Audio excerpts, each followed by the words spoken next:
பாப்பா இன்னைக்கு நம்ம பார்க்க போகிற டாபிக் என்னென்னா சைக்காலஜியில் பாருங்கள், உளவியல் ஃபஸ்ட் டாபிக் பார்க்க போகிறோம். உளவியல் என்பது வந்து ஒரு கிரேக்க மொழிச்சொல். உளவியல் என்ற வார்த்தையை முதன்மையாக பயன்படுத்தியவை யாருன்னா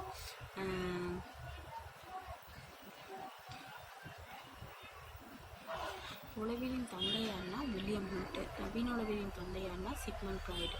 ஆன்மாவின் இயல்புகள் என்ற உளவியலின் முதல் வெளியிட்டவர் யாருன்னா அரிஸ்டாட்டில். நவீன உளவியலின் பெற்றோர்கள் வந்து தத்துவம், உடற்கூறியல் அப்படின்னு சொல்கிறாங்க. அமெரிக்க நாட்டு உளவியல் கழகத்தின் APA 99 கூற்றுப்படி வந்து உலகம் முழுவதும் 5 லட்சம் உளவியல் அறிஞர்கள் உள்ளனர் அப்படின்னு சொல்கிறாங்க. கீழே பாருங்கள், சைக்காலஜி உளவியல். சைக்கி அப்படின்னா உயிர், ஆன்மா, உள்ளம், சுயம் அப்படின்னு சொல்கிறோம். லோக்கஸ்ங்கிறது என்ன? அறிவியல்னா ஆராய்தல் அல்லது படித்தல் அப்படின்னு சொல்கிறோம். உளவியல் ஆன்மா, மனம், நனவு நிலை, நடத்தை. ஃபஸ்ட்டு உளவியல்னு சொன்னாங்க, அதுக்கப்புறம் ஆன்மாவும் சொன்னாங்க, அதுக்கப்புறம் மனம் பற்றி படிக்கிறதுன்னு சொன்னாங்க, அப்புறம் மெக்காலும் நனவுகளை பற்றி படிக்கிறதுன்னு சொல்கிறாங்க, அப்புறம் மெக்காலும் நடத்தை பற்றி படிக்கும். நெக்ஸ்ட் கொஸ்டின் பாருங்கள், வில்லியம் மக்டூல். அதாவது உளவியல் என்பது மனிதனின் நடத்தைக்கான காரணங்கள், நிபந்தனைகள் ஆகியவற்றை படிக்கணும் அப்படின்னு சொன்னார். வில்லியம் மக்டூல் என்ன சொல்லியிருக்காரு? மனிதனோட நடத்தையை பற்றியும் நடத்தைக்கான காரணங்கள், நிபந்தனைகள் ஆகியவற்றை படிக்கிறது மட்டும்தான் உளவியல் அப்படின்னு சொல்கிறாங்க. யாருன்னா வில்லியம் மக்டூல். கொஸ்டின் சொல்லலாம். அதுக்கப்புறம் வெஸ்டர்கோ மற்றும் ஆலிஸ்கோ இவர் என்ன சொல்லியிருக்காங்கன்னு அப்படின்னா, உளவியல்ங்கிறது என்னென்னா மனித நடத்தை, மனித உறவு முறையை பற்றி படிக்கிறது அப்படின்னு சொல்லியிருக்காரு. உட்வர்த் என்ன சொல்கிறாருன்னா, உளவியல் என்பது மனித நடத்தையை விவரிக்கும் அறிவியல் பிரிவு.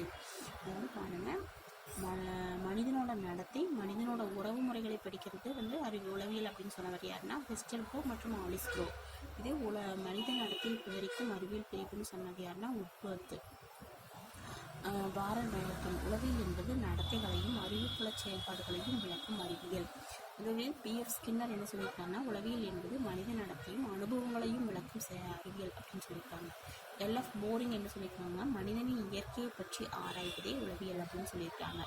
அதுக்கடுத்தது பாருங்கள், உளவியல் முறைகள். உளவியல் முறையில் வந்து 2 இருக்குது. ஃபஸ்ட்டு வந்து அகநோக்கு முறை, அதாவது இன்ட்ரோஸ்பெக்ஷன் சொல்கிறோம். இந்த என்ற வார்த்தையானது இன்ட்ரோ மற்றும் ஸ்பெக்ஷன், அதாவது ஸ்பியர் என்ற லத்தீன் மொழி சொல்லிலிருந்து உருவாக்கப்பட்டவை. ஸ்பெக்ஷன் ஆஃப் ஸ்பிளிங்கிறது என்னென்னா லத்தீன் மொழி சொல்லிலிருந்து வருவிக்கப்பட்டவைன்னு சொல்கிறோம். இன்ட்ரோ என்பதன் பொருள் என்னென்னா உள்ளே அப்படின்னு சொல்கிறாங்க. ஸ்பெக்ஷன் ஆஃப் ஸ்பியர் அப்படிங்கிறது என்னென்னா ஆராய்தல் அல்லது பார்த்தல் அப்படின்னு சொல்கிறோம். இன்ட்ரோஸ்பெக்ஷன் என்பதன் பொருள் வந்து உள்ளே ஆராய்தல் அப்படின்னு சொல்லுவோம். இது ஒரு தற்சோதனை அல்லது சுய உற்றுநோக்கு முறை என்றும் அழைக்கப்படும். இதை வந்து நம்ம அகநோக்கு முறையை தான் நம்ம தற்சோதனை முறை அல்லது சுய உற்றுநோக்கு முறைன்னு சொல்கிறோம். இது மிகவும் பண்டைய முறை.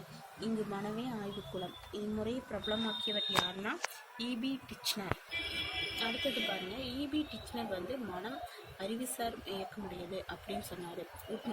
என்னன்னு சொல்கிறாருன்னா, ஒருவர் தனது அனுபவங்களை தானே உள்நோக்கி பார்த்து விவரித்தலும் அவ்வாறு விவரிக்கப்பட்டதை வந்து பகுத்தாய்ந்து வகைப்படுத்துவதே அகநோக்கு முறை அப்படின்னு சொன்னார். இதை சொன்னவர் யாருன்னா உண்டு. அதுக்கடுத்து குழந்தைகள், மனநலம் குன்றியவர்கள், விலங்குகள் இந்த அகநோக்கு முறை மூலம் பயன்பெற இயலாது. மனச்செயல்பாடுகள் பற்றி அறியவும் விதிகளை உருவாக்கவும் சிறந்த முறை வந்து அகநோக்கு முறைன்னு சொல்கிறோம். உன்னையே நீ அறிவாய் என்ற இது வந்து அகநோக்கு முறையை குறிப்பிடுவதாகும். உற்றுநோக்கல் முறைன்னு சொல்கிறாங்க. இது புறநோக்கு முறைன்னு சொல்கிறோம். எந்தவித கருவியும் இன்றி பிறரது நடத்தையை கூர்ந்து கவனிக்கும் முறை வந்து உற்றுநோக்கல் முறைன்னு சொல்கிறாங்க. ஆதிசேஷையா வந்து 1969 உற்றுநோக்கல் என்பது இயற்கையாகவே நிகழும் உண்மை சம்பவங்களை கவனமாகவும் ஒழுங்குமுறையாகவும் நோக்குவதாகவும் சொன்னார்.